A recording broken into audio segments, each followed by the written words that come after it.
আল্লাহ নবী সাল্লাল্লাহু আলাইহি ওয়াসাল্লাম বলেন সাহাবাদেরকে, আমি কি এমন ইবাদতের কথা বলবো না যার নামাজ আছে বেশি? সাহাবারা বলেন, ইয়া রাসূলুল্লাহ, অবশ্যই।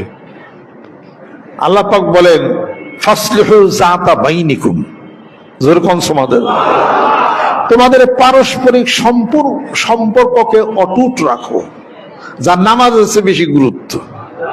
সুবহানাল্লাহ। আমাদের পারস্পরিক সম্পর্ককে অটুট আছে, চেন অফ কমান্ড নষ্ট হয়ে গেছে। এই চেন অফ কমান্ড নষ্ট যেন না হয়ে যায়, আল্লাহ পাক বছরে একবার ব্যবস্থা করেছেন রোজার, বছরে দুবার ব্যবস্থা করেছেন ঈদুল ফিতর, ঈদুল আজহা। যেরকম সুবহানাল্লাহ। তিনটা অনুষ্ঠানের মাধ্যমে মানব জীবনের যত বলয় আছে, ভাঙা চোরা, সব জোড়া লাগানোর ব্যবস্থা করেছেন আল্লাহ পাক। কিন্তু আমরা তো তা বুঝি না। আমরা মনে কি রোজা রাখলে নাকে থাকলেই রোজা হয়ে গেল।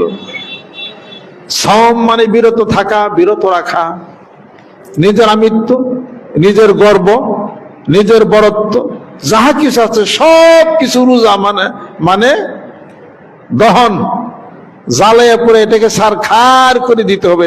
এর নাম রোজা।